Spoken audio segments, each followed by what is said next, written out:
There are lots of ways to explore outer space, but there's an inner world as well. So let's explore beyond light and sound and time and space. Join us as we listen in to an experienced inner naut. Get introduced to a new language to describe uncharted, inverted space. We enter through the portal of dreams. Last night I was confronted with having to look at different levels of dreaming, different ways that one dreams, plus a new way of getting information. Initially, when one starts dreaming, the dreams are awkward because they are working on themselves. And so they're going through their nafs or ego. This is a very shallow initial beginning of things. Then your dreams take on an octave where you start working on the collective a bit, meaning the outer, the overall, trying to get more into the overallness. Eventually it goes from there to where you start to see how things actually are somewhere else. In other words, a quality of who you are in a whole other level or capacity. Then from there, it goes back to the dilemma of how do you function in the outer because you're veiled from this other, so you have trouble finding where you're at and where you're going and on and on and on. You know, that kind of bewilderment. And then from there, it goes to where you can come back to the personal again. And this time in the personal, you are being ratted out in terms of some mood or mannerism you're carrying that is keeping you from connecting to some other part that is really, really, really a whole lot deeper. And it'll keep exposing this demeanor. So now you're getting information again that's a little bit more about the personal for the purposes of you being able to set that aside so that you can actually now do more of the work of the inner.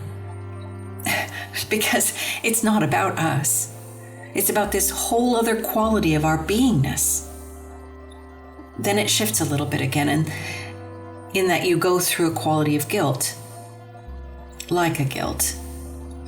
What I've been going through is more a quality of the feminine, and then this is more masculine, where you're going through a part of a quality of a type of guilt or responsibility or something.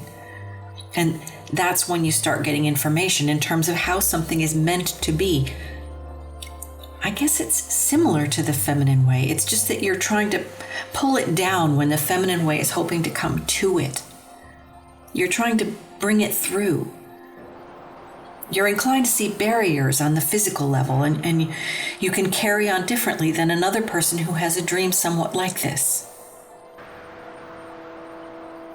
When I dream something like this, I can carry on a discussion inside of myself. In terms of the pros and cons, I wish I could write this stuff down, man. Oh man, it is so eloquent. So I can't pull it out like that, but it is ever eloquent inside when you're going through explaining the reasons why something is important in terms of coming through. And then when you write it up in terms of what you're dreaming, you're suddenly seeing something in a whole new way that is in the way that is a violation or a putrefaction in terms of how stuff that can just naturally flow. I can read a little of the meditation dream that was along these lines, but I don't know if it'll make much sense. So, in the meditation dream, I dreamt that when a system is organized and sensible, okay, meaning, that's like maybe we're in a kind of system. And when we're organized and sensitive to such things, you can connect to this part of yourself that is so deep. And if we are at a kind of macro, let's say we're in a whole county and things are able to function more efficiently because inner and outer are working together.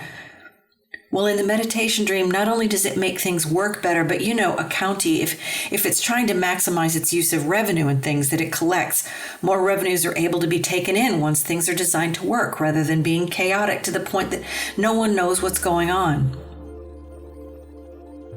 Well, so inside of myself, I was comparing the situation to one that worked appropriately and explaining why what was appropriate and how what workings connected like this was so significant. Apparently, I was in a really interesting space because that was really eloquent. And you know what I was saying, that this is what caused me to remember this discussion.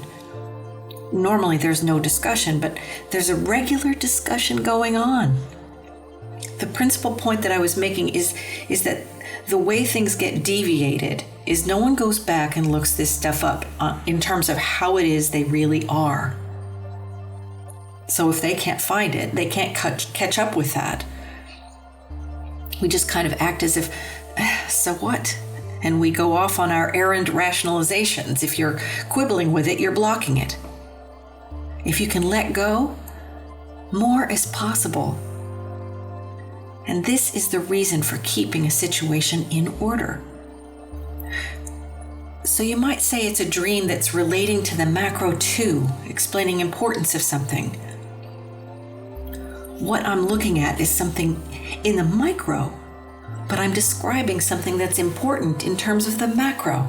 And of course, some of the things that are kept in order, all of those little deviations, are kept from flying into each other. Because our idea of gravity is a little misplaced in that there's something about the cosmos and all of the different cosmoses. They all function in their own kind of orbit, and they don't go crashing into each other. There's a system to this. And anyway, I can say it was kind of an unusual dream, and I didn't have a sleep dream to back it up with. Because this had a profound effect upon me. This dialogue inside explaining, like listening to myself say things. And I'm listening just as intently as I'm saying, lecturing like an inner teacher to myself, as kind of a student inside of myself, in terms of how things should be balanced and functioning.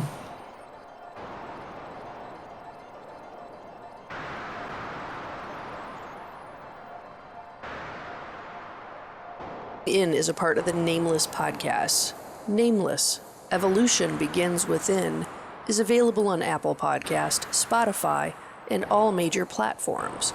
Or go to our website, thenamelessshow.com, for more information. Copyright 2021 under Sophia Unity Foundation, where wisdom is one.